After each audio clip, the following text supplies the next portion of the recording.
Hey everyone, welcome back to my channel, That Look You Love. It's me, Dhriti. So today I'm back with another episode from the Life in Canada series. And in today's story time, I'm going to be talking about my crazy ex-roommate. Story time plus get ready with me video. And towards the end, I answer a few of your questions relating to Canada. So if you have any questions, you can follow me on Instagram and ask me over there. So let's get started. So a recap, if you haven't watched the first part of the series, which is the time when someone broke into my house, you can go check that out. I'll link it above. Yeah, I sort of touch on the part where my old roommate left after the incident and I got a new roommate. And by roommate, I mean flatmate, okay, who's living in the house in another room. So at this point, landlord was in China, at least bothered about the house. And me living in that house, I felt like, let me just take the responsibility and find a new roommate, probably someone I can get along with. Came across a few people. There's this thing called Marketplace on Facebook, which I only got to know coming to Canada, which is so helpful. So this one girl actually stood out and she seemed pretty sane. I don't know, you can't judge anyone on Facebook by looking at their profile. So I spoke to her and I asked her to come over, check the place out. If she likes it, we can take it forward. And I told her everything that, the landlord's in China and I'm sort of doing the job for her. I told her about the break-in as well. Everything was just up front. And what she told me about her was that she wanted to be a kindergarten teacher or some teacher and something like that. And that's usually a good sign, okay? Because, you need to have a lot of patience, first of all. You need to be really compassionate, understanding, stuff like that. Oh my god, this combination is like full coverage. Wow. Drugstore products, you guys. Like, I don't even need concealer. Good stuff, good stuff. Yeah, she just seemed like she could be a good fit for me, like we could vibe. Basically forward to my landlord, got them introduced, etc, etc. So a few things about her. She wanted to be a teacher, is what she said. She was 30 years old, which was fine by me because I usually get along with people who are older than me. Was working full time, so all of them were really good signs. Now houses in Canada are wooden, right? I never had this problem with the old roommate. If you're from India, you know that we have cemented houses. The noise or the sound from your laptop, not even speakers, just your laptop, really doesn't travel outside your room if your door is shut. So I'm pretty much used to that. This had been like 4 months of me moving to Canada, okay? So I was fairly new to Canada. So at this point, I am trying to forget about the horrific incident that happened. I'm just trying to move on and I'm like, you know what? I've put so much effort into this room, giving it a makeover. So it was right in my budget because I was working and paying everything. The first few days, she seemed so sweet. She used to wake up really early for work and after 12 days of her moving in, she would bang the front door so hard, and this is a wooden house, so everything would shake. And when she would come in the evening, which is around 8 o'clock, she would, when someone's doing it on purpose, she would just really shut the door really hard. So I messaged her, mentioned to her that, the incident that happened before, it sort of left me a little traumatized. Could you just let me know if there's something with the door and we can get it fixed? Her reply was also very normal. She was just like, oh, I'm so sorry, I won't do that again. This was over text from the other room. She started banging the doors again. So I'm really confused at this point. When I'm closing it, it's perfectly fine. So what's the issue? So it happened again and I messaged her again and her replies would just be so normal, like it's only about the door. I'm not a mind reader. People really need to learn to communicate. Waking me up every single day from my sleep. It wasn't just once that she would shut the door, she would open it, close it and shut it 6 times like that. 2 months went by and I was really frustrated and I called Chirayu and I'm like, you know what? You need to really come and hear how loudly she shuts the door. So he came over a few times and he noticed it started building up slowly. So one day when she came home, instead of texting her, I decided to open the door. And as she came up from work, talk to her and just be like, hey, could you not bang the door? Seriously? But as soon as I opened the door, she went off on me like a mental person. She went on and on and on. She was yelling on top of her voice.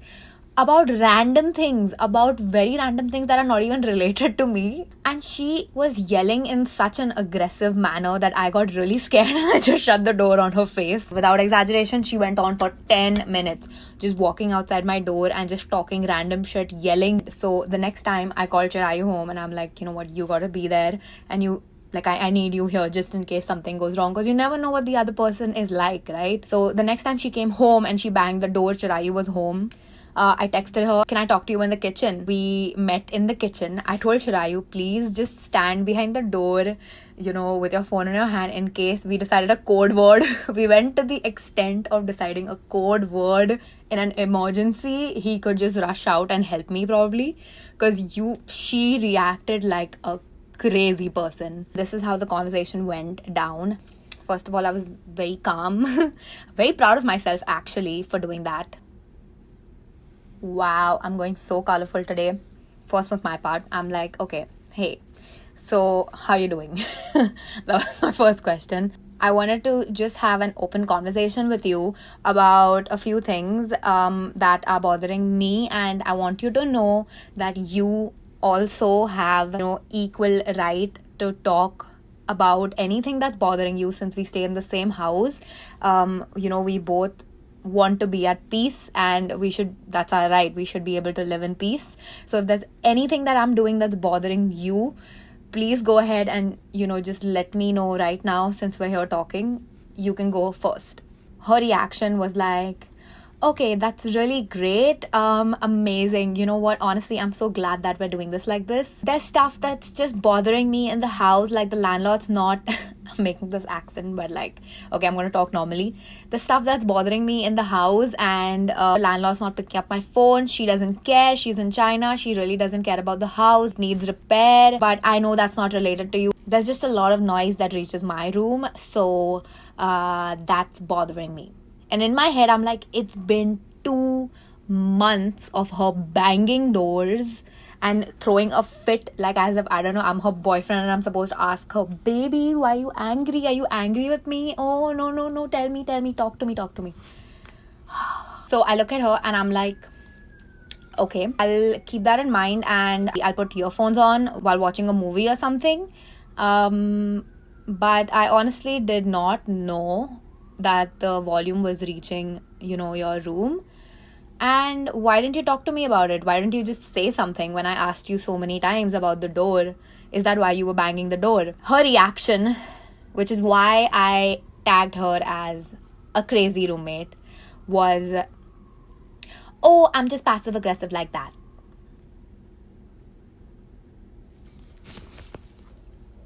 Okay.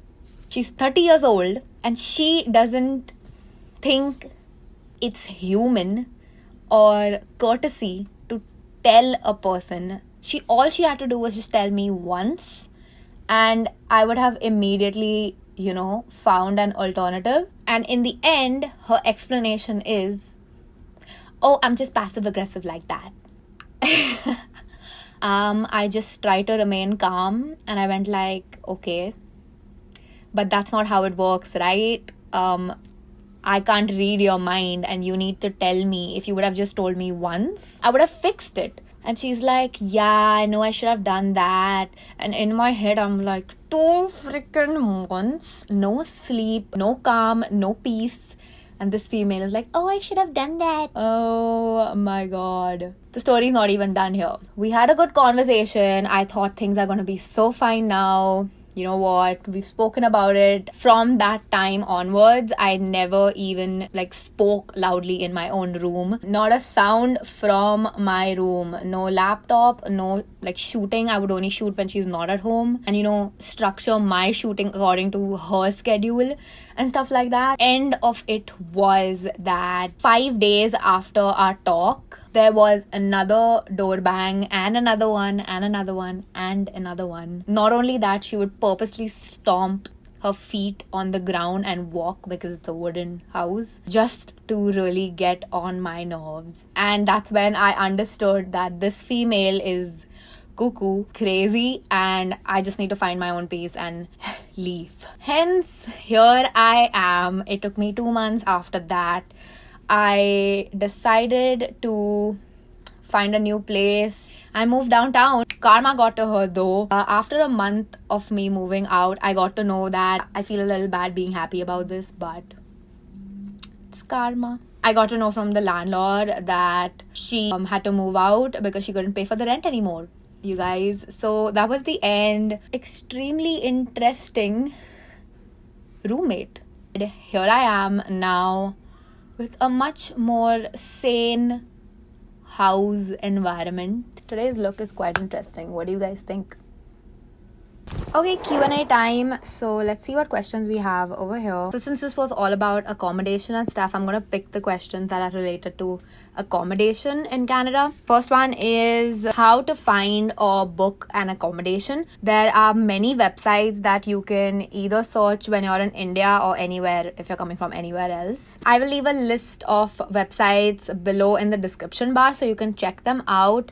On the top of my head, there's Kijiji, there is Facebook Marketplace, but you also have to be really careful because there are a lot of scammers that ask you to transfer money, advance, all of that. So please do not give your card details or do not transfer any advance, no matter what the situation is, to anybody online when it comes to such things. If it's legit, they will always ask you to come see the place, talk to the owner or someone who's in charge over there, and then get you set up.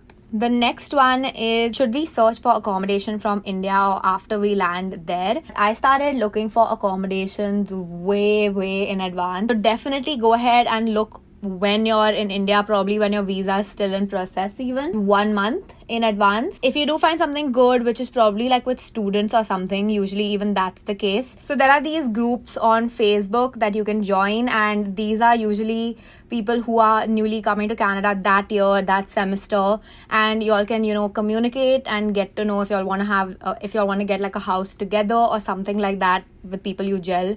So that's again another option. The only thing is, to book it, you have to be here. So even if you're like in talks with somebody, just don't completely depend on them, I would say. Really need to assess the situation. If you have family or friends over here, I would say take their help because they are here, so probably they can go to the place, view it for you, and really tell you the details. Another thing you can do is stay in an Airbnb, which I know Chirayu did when he newly came here and didn't know anybody.